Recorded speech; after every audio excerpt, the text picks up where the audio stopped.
ఆత్మిక చింతనలో పట్టుకొని ఎందుకుంటలేరు వీడు ఇవాళ మాట్లాడిన తెల్లవారికి ఎందుకు మార్చుకుంటాడు. ఇది చాలా ఆలోచించవలసిన విషయం. నా ఎంబడే ఉన్న చాలామంది తీరా తెలంగాణ వచ్చాక చూస్తే ఇవాళ నేను ఒక్కడనే మిగిలిన సిరిసిల్ల ఏం జరిగింది అంటే వాడు ఒక భావజాలం నుంచి రాలే. ఇది ఇవాళ జరగలే కొత్తగా. నాకు తెలిసి 1983 తర్వాత ఎన్టీ రామారావు ప్రభుత్వం ఎప్పుడైతే తెలుగుదేశం వచ్చిందో, ఎప్పుడైతే కాలేజీల్లో మీకు తెలుసో చాలామంది ఇక్కడ మిత్రులకు స్కూళ్ళల్లో, కాలేజీలలో, యూనివర్సిటీ లోపల విద్యార్థి సంఘాల యొక్క ఎన్నికలు జరుగుతుండే, వివిధ భావజాలాల సమ్మేళనం ఉంటుండే.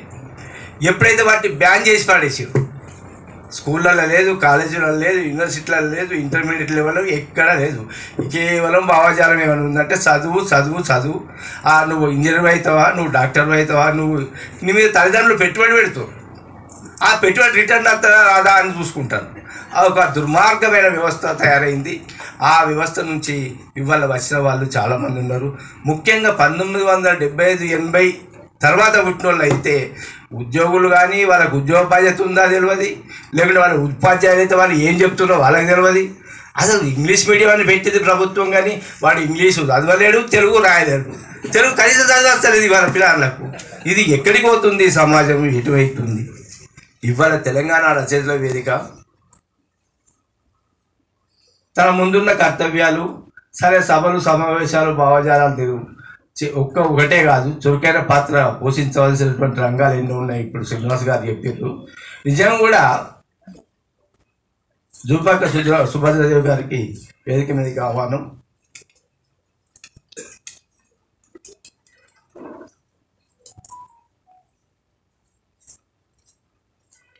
అదే కాకుండా అనేకమైనటువంటి ఒక డ్రాఫ్ట్, ఒక చర్చ జరగాలన్నటువంటి, ఇంకా ఏమైనా భవిష్యత్తు తెరవే ఏం చేయాలి అనేటువంటి ఒక స్పష్టమైనటువంటి కల్చరల్ డ్రాఫ్ట్ తయారు చేయాలన్నటువంటి విషయాన్ని కూడా, ఒక ముఖ్యమైన విషయాన్ని మన దృష్టికి తీసుకొచ్చి నిజంగా ఈ విషయం లోపల ఒక 45 తోటి సబ్ కమిటీకి, జిల్లా రాష్ట్ర కమిటీ వేసి ఒక డ్రాఫ్ట్ను తయారు చేయాల్సిన అవసరం కూడా ఉంది. ఎందుకంటే ఒక్క ప్రజల కోసమో ఒక ప్రభుత్వాన్ని వ్యతిరేకించడమే కాదు, మనం ఏం చేయాలి సాంస్కృతిక సాహిత్య రంగాల లోపల అనడానికి, ఆ డ్రాఫ్ట్ తయారు చేయడానికి ఒక కమిటీ వేయాలని కూడా కోరుకుంటూ, ఇంకా సమయం ఇప్పటికే 10:30 స్టార్ట్ అయింది కాబట్టి ఎక్కువ సమయం కూడా నేను తీసుకోను కూడా.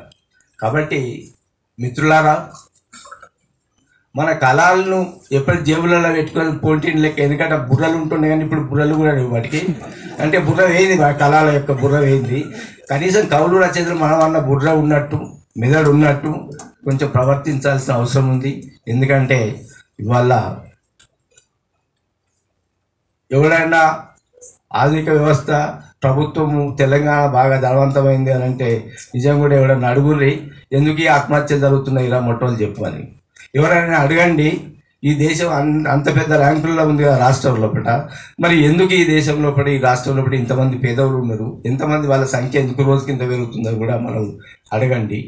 కాబట్టి దళ్ళబట్టి వాళ్ళని అడుగుడే కాదు, మనం కలం బట్టి కూడా రాయాల్సిన అవసరం ఉంది. ఆ సోయితోటి, ఆ స్ఫూర్తితో రాయాలని కోరుకుంటూ మిత్రులందరూ కూడా నమస్కారం తెలియజేసుకుంటూ సెలవు తీసుకుంటాం.